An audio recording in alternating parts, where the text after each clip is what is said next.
¿Qué tal? Buenos días. Gracias por estar con nosotros en este programa de Nicaragua Actual. Gerald Chávez, Nicaragua. Les saluda, me encuentro con el mayor en retiro Roberto Sancan desde San José, Costa Rica. Él se encuentra exiliado por ser uno de los fuertes críticos a la dictadura sandinista, la dictadura que encabeza Daniel Ortega y su mujer Rosario Murillo. El Frente Sandinista conmemora 41 aniversario de la Revolución Popular Sandinista. Sin embargo, ayer todos esperaban el repliegue táctico, un hecho histórico que se conmemora por parte de los sandinistas en Nicaragua, pero se hizo virtualmente por la pandemia del COVID-19, aunque la dictadura todavía no reconoce la magnitud y el impacto que ha tenido el COVID-19. Gracias, Mayor, por esta entrevista. Sí, Gerald, un saludo y gracias a vos. Mira, la situación de la dictadura es totalmente contraproducente. Están llamando a una cantidad enorme de actividades para provocar contagio masivo. Continúan con la tesis de el contagio de rebaño, la inmunización de rebaño, el modelo sueco, como querrás llamarle. Sin embargo, tuvieron el cuidado de no exponer a Daniel Ortega ni exponerse ellos, o sea, Rosario Murillo, su familia, sus principales cuadros, porque saben que el contagio no solamente es comunitario, sino que ya es masivo en todo el país, masivo en esa palabra. Y prefirieron hacer el ridículo con un repliegue virtual, con una cuota, entre comillas, de 20.000 caminantes virtuales, muchos de los cuales subieron sus videos en las redes e hicieron el ridículo totalmente. Me gustó un post que puso Wilfredo Miranda Aburto, donde dicen que el repliegue de ellos fue dar vueltas en un cuarto. Eso es lo que tienen mentalmente ellos, estar dando vueltas sin buscar la salida a la situación. Entonces, creo que se están preparando para una celebración virtual también el 19 de julio y están poniendo a prueba la reacción de la gente. Realmente fue un desastre, fue un fracaso rotundo, porque independientemente que le den el internet gratuito a la gente, fueron pocos los que se atrevieron a hacer semejante ridículo de subir videos en la casa conmemorando un repliegue o haciendo ellos un repliegue virtual. Realmente es algo ajeno a la historia. Todo el mundo ha dicho, los principales dirigentes que estuvieron al frente de ese repliegue, Omar, Moisés Hassan, Mónica, eh, un montón de gente, que ellos ni siquiera saben ni la fecha. Vos le preguntás a Rosario Murillo y ponen la fecha del día que ella quiere. Es decir, porque está alejada de esa acción que se dio en el 79. Entonces, es gente que está divorciada de la historia y que únicamente la utilizan para sus intereses particulares, para sus intereses propagandísticos y para continuar manteniendo sólida un pequeño grupo de sicarios, un pequeño grupo de matones que es con lo que se quedaron. Sancan, ¿cómo queda el Frente Sandinista luego de ser acusado por asesinar al pueblo de Nicaragua o cometer crímenes de lesa humanidad en el poder de Daniel Ortega? Mira, yo lo voy a decir en palabras de otra gente que le han hecho esta misma pregunta. El Frente Sandinista ya no existe. El Frente Sandinista dejó de existir después de la revolución, después de que ganó doña Violeta. El Frente Sandinista se desmoronó en 1000 pedazos y desapareció. Y dio paso a lo que se conoce como el orteguismo. Es decir, una secta que promueve el culto a la personalidad de Daniel Ortega, detrás de la cual está Rosario Murillo. Entonces, hablar del Frente Sandinista en estos tiempos es perderlo, es perder el tiempo. El Frente Sandinista ya no existe. Lo que existe es una secta de criminales, asesinos, que masacraron al pueblo durante abril y que se quedaron reducidos a eso, a un puñado de matones. Entonces, cuando hay mucha gente en los Estados Unidos que está promoviendo la acción de declarar al FSLN como una organización terrorista, realmente están en la dirección correcta. ¿No te ofende a vos? ¿Por qué me va a ofender? Absolutamente, son asesinos, es una organización terrorista. Es decir, existe el recuerdo histórico del FSLN, pero lo que es actualmente el FSLN es eso, una banda de mafiosos, el orteguismo. Y entonces eso que se vincula, se relaciona con el FSLN, es una organización terrorista. Es decir, si vos te vas a la crisis de abril, te vas a dar cuenta de que todos los alcaldes sandinistas estaban orientados a reprimir al pueblo, a servir de apoyo a los paramilitares, a servir de apoyo a la policía, a servir de apoyo al ejército, a brindar información de inteligencia, a sapear, a orejear.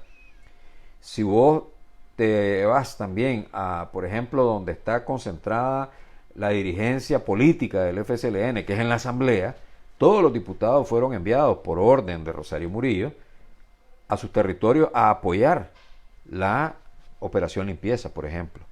Entonces, ¿qué es lo que te queda? Todos los secretarios políticos estaban abocados a reprimir, a apoyar la operación limpieza.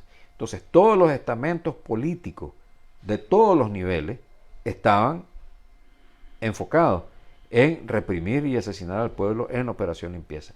¿Quién es el que ejecuta o más bien operativiza la orden vamos con todo?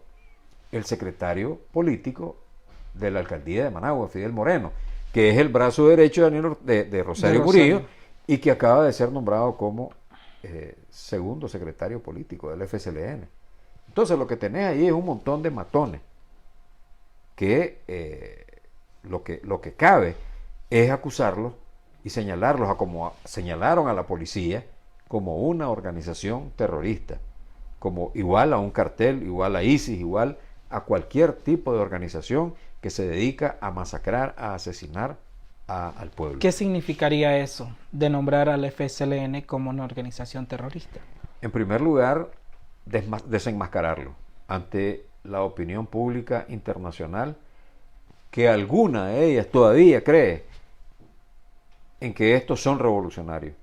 Mucha gente en Europa todavía tiene ese recuerdo melancólico, romántico de la revolución de los años 80.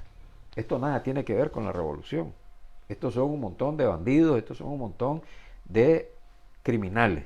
Nada tiene que ver con la revolución de los años 80. La mayoría de ellos ni siquiera voló un tiro en la guerra de los años 80. Y muchos de ellos ni siquiera habían nacido cuando se dieron las gestas del sandinismo antes de la toma del poder. Entonces, ¿qué significa desenmascararlo? Significa de que esta gente no puede participar en un proceso electoral como FSLN, y significa lo obvio, que hay que borrar de la memoria histórica de las futuras generaciones ese nombre, el FSLN. Eso ya no debe de existir. ¿Ya? Y podrán molestarse algunos, digamos, miembros históricos que conservan o que se han apartado de Daniel, pero que todavía, digamos, mantienen ese sandinismo en sus antecedentes históricos. Yo creo que eso debe quedar en la conciencia de cada quien, debe quedar en la historia de cada quien, pero no puede ser el pueblo nicaragüense que continúe cargando con este montón de criminales que se convirtieron cuando, después del triunfo electoral de doña Violeta, decidieron que tenían que gobernar desde abajo, desde en medio, desde arriba, volver al poder a toda costa, y una vez en el poder no entregarlo nunca jamás. ¿El ejército se encamina a eso? Con las recientes declaraciones. El ejército demostró que era cómplice hasta las últimas consecuencias de Daniel Ortega. Lo he dicho en varias ocasiones. Daniel Ortega compra el ejército cuando logra identificar su talón de Aquiles.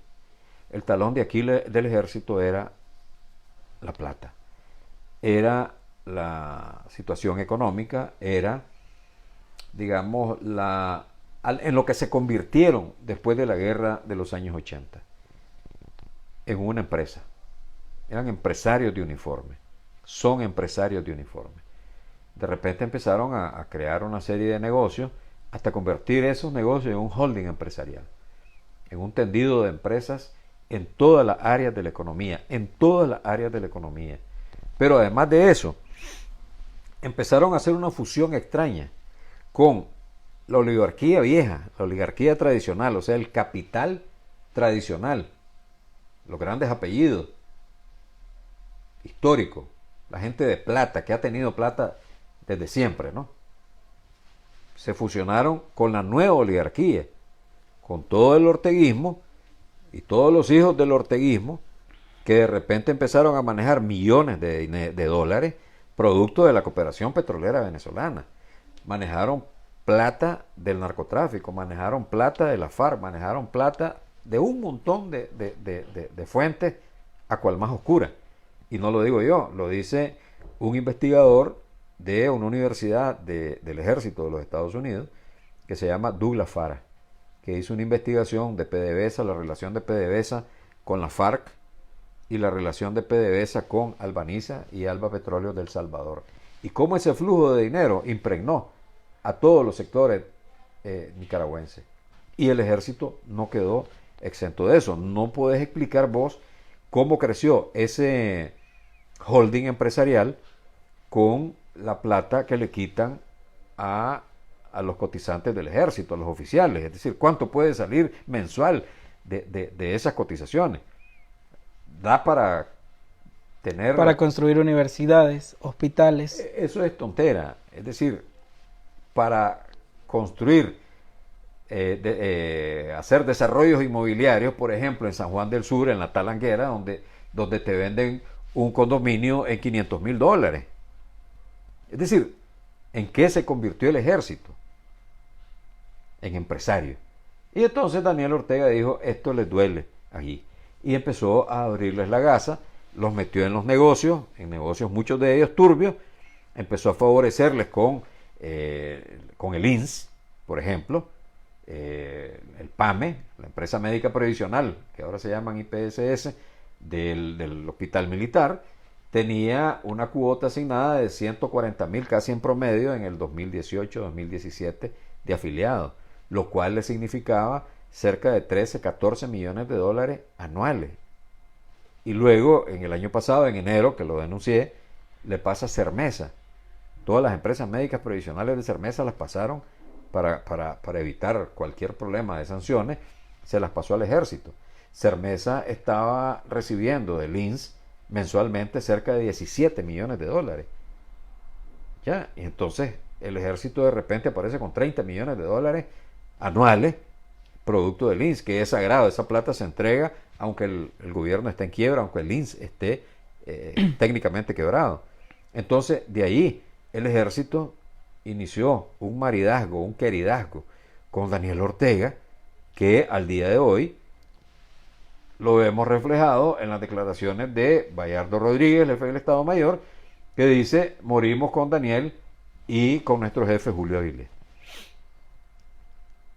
Estas declaraciones del mayor Rodríguez lo ponen como principales a sancionar por Estados Unidos. Definitivamente creo ¿Están en la mira? Que las palabras del mayor general Bayardo Rodríguez lo que hace es hundir más al ejército. Es decir, nosotros veníamos especulando sobre cuál iba a ser la medida, la acción que iba a tomar el mando, la comandancia, apoyado en la orientación o en el consejo, valga la redundancia, que iba a darles el consejo militar. Pero y salen con ese plato de baba, como se dice popularmente. Que de hecho, te interrumpo, que de hecho esas declaraciones las hicieron llegar a Nicaragua actual, no fueron publicadas por ningún medio de comunicación de la dictadura. esas declaraciones nos las filtraron a nosotros, deben de estar en lío, porque si no se publicaron es porque a lo mejor se arrepintieron. ¿Qué pensás vos? No, porque eso lo hacen en una reunión de jefes militares del Istmo.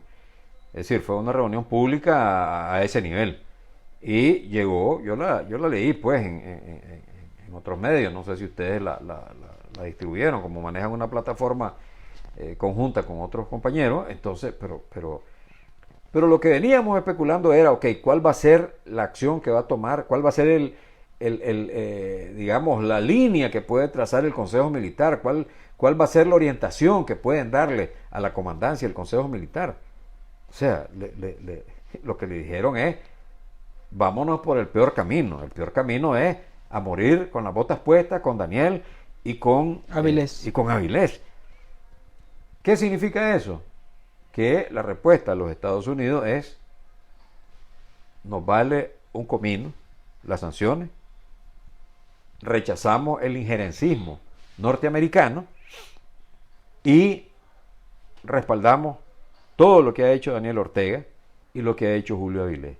Es decir, y si volvemos atrás, a partir del 2007 hay una cantidad de crímenes en el campo que se han venido señalando no solo por el movimiento campesino, sino por el colectivo de defensores de derechos humanos Nicaragua Nunca Más, donde aparecen los asesinatos de 2 niños, los hijos de doña Lea Valle, aparecen acciones terroristas como la mochila bomba, crímenes en el Tamalaque, crímenes en un montón de lugares del campo. Grupos armados que no ha parado hasta el día de hoy. Que no ha parado hasta el día de hoy. Es decir, están detrás de la creación de la fuerza paramilitar. Entonces, eso es a lo que ellos se comprometen. Y dicen, estamos con el comandante, estamos con el general Avilés. El mensaje a los Estados Unidos es, sanciónennos. ¿Quiénes son candidatos? Este Rodríguez, que es el que aparece como vocero de esa defensa acérrima, jefe del Estado Mayor General, pero también hay unos cuantos. El jefe del Comando de Operaciones Especiales, por ejemplo, que es el que facilitó los francotiradores que asesinaron a más de 140 muchachos de un solo disparo, cosa que está ampliamente documentada. ¿Ya? Está el jefe de la Dirección de Información para la Defensa, que es el que proporcionó toda la información a las fuerzas paramilitares para que pudieran entrar a todos los municipios a desbaratar los tranques. Está el jefe de información de inteligencia militar y contrainteligencia militar. Es decir, ahí tenés dónde buscar. Boanerge, el otro, ¿cómo se llama? Leonel González. Es decir, todos esos generales son los candidatos. Más que ya fue sancionado el jefe del ejército. Ya fue sancionado el jefe del ejército. Entonces, ¿qué es lo que esperan ellos? Que les apliquen la misma medida que le aplicaron a la policía. Yo no creo que el gobierno norteamericano dé ese paso, pero sí creo que las próximas sanciones pueden venir en la figura de estos personajes ¿Qué implicaría eso? Lo que implica es que cada día pierden más legitimidad, cada día pierden más espacio y en una eventual transición democrática estos mandos son los primeros que tienen que salir del ejército y el ejército queda seriamente cuestionado para sobrevivir en una nueva etapa democrática, seriamente cuestionado. Creo que nadie en Nicaragua daría un centavo por la continuidad del ejército. Tal vez no va a ser en enero del 2022, pero sí va a llevar un proceso en el cual a la población obligatoriamente se le tiene que consultar en un referéndum si quieren seguir pagando impuestos para que este montón de criminales cómplices de Daniel Ortega continúen existiendo. Además de las sanciones que pudiera poner Estados Unidos al ejército y a altos mandos de esta institución, también podría estar viendo esta posibilidad de sancionar la Unión Europea. Obviamente la Unión Europea siempre, aunque un poco más tardado, pero siempre se pliega a las sanciones norteamericanas. Ya vimos que la sanción a los 6 de la policía y unos funcionarios del gobierno que había sancionado a los Estados Unidos, 2 años después lo hicieron la Unión Europea. Pero además, los Estados Unidos pueden también estar contemplando la posibilidad de sancionar empresas. De sancionar empresas que son la fuente de dinero y de dinero sucio. ¿Empresas como cuáles? Hay una cantidad enorme de empresas que están, por ejemplo, en el área de la construcción, en el área de finanzas, en la parte de servicios médicos, no necesariamente el hospital militar, pero ellos tienen un entramado de relaciones con otras empresas que les proporcionan, digamos, les abastecen de insumos médicos que ellos revenden. Es decir, es todo un entramado medio irregular, ¿verdad? Hay una cantidad de empresas, pues que los Estados Unidos la conocen mejor, está la plata que tienen en la bolsa de valores. Eso sería un tema relevante. ¿Qué pasaría en este caso de que Estados Unidos sancione al ejército como institución con ese dinero que tienen en la bolsa de valores? El ejército queda sin esa plata, queda congelado. Es decir, estamos hablando de congelar las pensiones de los oficiales. Es un golpe durísimo. Y no lo han pensado, parece. No sabría decirte. Con estas declaraciones, al parecer no han pensado en el futuro. Mira, los Estados Unidos caminan 3 días adelante, no 3 pasos, 3 días adelante de lo que piensa la gente, ¿verdad? Lo que pasa es que ellos tienen otra modalidad. Ellos recaban información, recaban pruebas, y cuando, como decimos nosotros popularmente, cuando tienen los pelos del macho en la mano, entonces actúan, ¿verdad? Y no descartaría yo que ya estén acumulando una gran cantidad de pruebas, no solo las pruebas relacionadas con los crímenes cometidos, sino con la movilización de tanta plata sucia que se ha movido en Nicaragua. Ahora voy con otro tema, Sancam. ¿Cómo sobrevive el Frente Sandinista, el Estado de Nicaragua, cuando han sido sancionados? Y te quiero preguntar, ¿le ha impactado las sanciones al régimen? Mira, el Frente Sandinista, aunque a mí no me gustaría llamarlo Frente Sandinista, o a Ortega, el orteguismo, pues es que el Frente Sandinista ya no existe. El orteguismo ha sobrevivido ¿cómo? ¿Cómo sobrevivió en los años 90, durante los 16 años de sequía en el poder? Crearon un bufete jurídico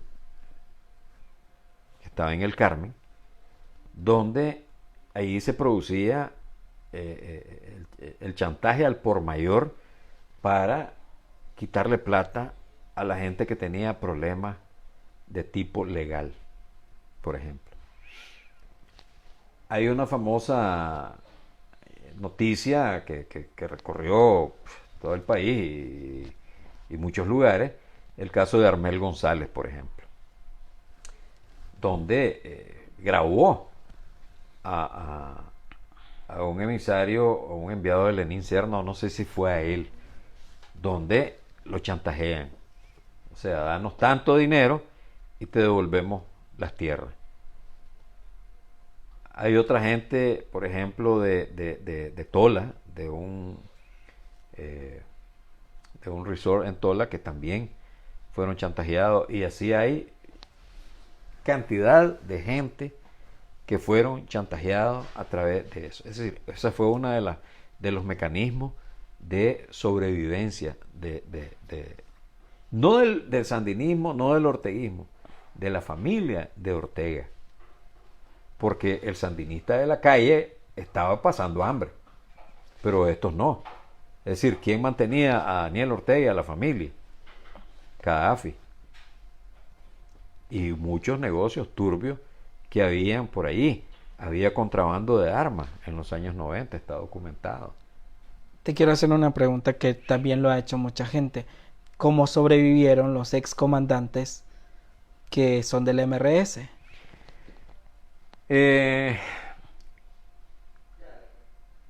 Ok. Que también los ha criticado la misma oposición. Te voy a mencionar comandantes de la revolución, ¿verdad? Víctor Tirado López. Víctor Tirado López tenía un hotel en Managua y vivía de eso. Un hotel que no lo construyó ella, sino que fue con la plata o una herencia de la esposa de él. Queda por la parte central de Managua céntrica, ahí por el edificio de los Pelas, ¿verdad? Luego tenés a Luis Carrión, un consultor, ¿verdad? Valiéndose de su cabeza, de su cerebro, sacó su doctorado en Harvard. No le pueden decir a ninguno de los dos que se quedó con propiedades, extensiones de tierra, etc. Tenés a Modesto, ¿verdad? A Henry Ruiz, que vive en Managua, en una zona céntrica, y que no tiene negocios, no tiene propiedades, ¿ya? Y entonces también se mantiene de lo que sabe, ¿verdad? Jaime Willock, que no es del MRS, pero bueno, él tiene, ¿cómo se llama este? Un centro de capacitación que queda en la carretera Masaya. Y pare de contar. Después, Tomás Borges, el difunto, se quedó con más de 60 casas en la zona de Bello Horizonte. Bayardo Arce, bueno, todo un potentado. ¿Quién otro? Edén. Edén es un comandante guerrillero, pues, que venido a menos. No era comandante de la revolución, traicionó. Dora María. Dora María Telle es consultora, es historiadora, escribe, de eso vive. Mónica López. Mónica Baltodano tiene una fundación, una ONG, ¿ya? Que como en el ámbito privado corresponde, deciden, digamos, su forma de organización y de estructura. Ahora Mónica López es la presidenta de la fundación Popolná, ¿verdad? Una organización privada, no política, privada. Entonces, pero de los que te mencioné, te puedo decir que, a excepción de Jaime Willock, todos están, y bueno, y de Víctor Tirado, que pobre ya está bastante enfermo, y fue manipulado, pues, cruelmente por Daniel Ortega, pero el resto está en contra de Daniel. Y no se les conoce, pues, ningún tipo de negocios turbios, como si se le conocen al resto, o se le conocen a Daniel Ortega. Actualmente, ¿cómo sobrevive Ortega? Ok. Y mi pregunta era también... Primero, el erario público, ¿verdad? Volver al poder significó tener acceso al erario público, lo primero. Lo segundo, la llegada de la cooperación petrolera venezolana significó más de 5.000 millones de dólares, que creó un enorme capital en las filas orteguistas. Para el año 2015, la organización X-Health de Singapur planteaba de que en Nicaragua habían 210 multimillonarios, 210, y catalogaba a los multimillonarios con 30 millones de dólares para arriba. Sumaban estos 210 30 millardos de dólares en el 2015. 30 millardos de dólares traducido al cristiano son 30.000 millones de dólares. ¿De dónde? Porque si vos me decís, Carlos Pelas tiene 1.500 millones de dólares, Carlos Pelas es un capital que tiene más de 100 años. No podés comparar del 2009, que es cuando empieza a llegar a borbollones la cooperación petrolera venezolana, hasta el 2015, pues, que es esa publicación. Eso ha aumentado, ¿verdad? Entonces, ¿qué tenés? Una cantidad de dinero en manos de esta gente que permitió que el orteguismo no solamente sobreviviera como organización política, sino como alternativa a un montón de gente que recibió 10, 20 láminas de zinc, 10 gallinas, un gallo, una chancha parida, una vaca, qué sé yo. Porque compraron la mentalidad, la lealtad de la gente más pobre del país. Pero no solamente la lealtad de la gente más pobre del país, sino compraron también la lealtad del ejército, compraron la lealtad del gran capital. Tal vez no la lealtad porque eso es al único que son leales al dinero, pero sí Conveniencia. compraron su comprensión. Entonces, ¿qué tenés? Una organización que se nutrió en primer lugar del erario público, en segundo lugar de la cooperación petrolera venezolana y en tercer lugar de lo que venía como llavero de la cooperación petrolera venezolana.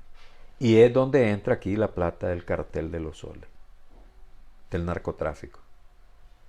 Cuando tu mecenas, tu principal valedor, tu financiero, tu mejor amigo, es socio del narcotráfico, vos te desentendés de eso. ¿Cómo sabes que la plata que te están mandando no viene de esa fuente? Cuando tenés además un historial vinculado al narcotráfico desde los años 80, cuando vino aquí la gente del cartel de Medellín y el cartel de Cali, cuando vino a Nicaragua, ¿no? Cuando llegó Pablo Escobar. Pablo Escobar, los Martínez Gacha, el mexicano, los hermanos Orejuela. Es decir, ¿cómo desentenderte de eso? Entonces ahí tenés tres fuentes. Pero además las investigaciones que ha hecho este señor Douglas Fara te dicen que toda esa plata de PDVSA se confundió con la plata de la FARC, que es una organización narcoterrorista, y que toda la droga la movilizaban. Hay una declaración que solo salió el piquito, la puntita del iceberg, donde una declaración que dice en el 2009 mandemos 3 toneladas, creo que eran, o 6 toneladas, a Nicaragua, de cocaína. Una reunión donde está gente de la FARC y gente del gobierno de Chávez. Actualmente a la dictadura la mantiene el narcotráfico. Mira, con todas estas apariciones que han... Es decir, estas no son las apariciones de Cuapa, estas son apariciones malignas, malévolas, malditas. Bueno, de tanta plata que ha aparecido, solo 2 capturados hay. Que esos pobres no creo que ni anden para un paquete de cigarros. Entonces, cuando vos ves... Es curioso esto. No es curioso, esto es un descaro. Es decir, esto, por favor, pues, es una historia para tontos. Todos sabemos, y en Nicaragua lo saben mucho más, que esa plata del narcotráfico es lo que está sosteniendo el pago de la planilla de los paramilitares, el pago de la planilla de la represión, el pago de la planilla del control social que están ejerciendo este montón de sicarios y de matones para mantener al pueblo oprimido y que no pueda levantarse en otra, digamos, rebeldía ciudadana. Ese es lo que está sosteniendo al paramilitarismo en Nicaragua. La represión. Pero el gobierno, Ortega, el partido, se está manteniendo de lo poco que está quedando del erario público, del presupuesto de la nación, que cada día se encoge más. Por eso es que vos ves que han cometido las imprudencias, las temeridades y la criminalidad de gravar con impuestos a los ventiladores artificiales, a los respiradores, no respiraderos, perdón, respiradores, a las mascarillas. Es decir, cuando la pandemia está azotando Nicaragua, estos criminales le ponen impuestos y altos a lo que necesita el pueblo para sobrevivir. Entonces, de eso se están manteniendo ahorita. De los impuestos. Del robo del erario público. ¿Ya? Y la represión pagada con plata del narcotráfico. Sancan, este dinero que incautan, ¿para dónde va? ¿Cómo se distribuye? Tendría que estar en la según mesa, la ley. En la mesa donde decía. Según la ley, queda en manos de la Corte Suprema de Justicia y hay una ley que dice va a ir para... Hay una distribución. Distribución. Pero realmente eso no existe. esa plata está para pagar la represión. Es decir, ¿cuántos paramilitares hay en Nicaragua?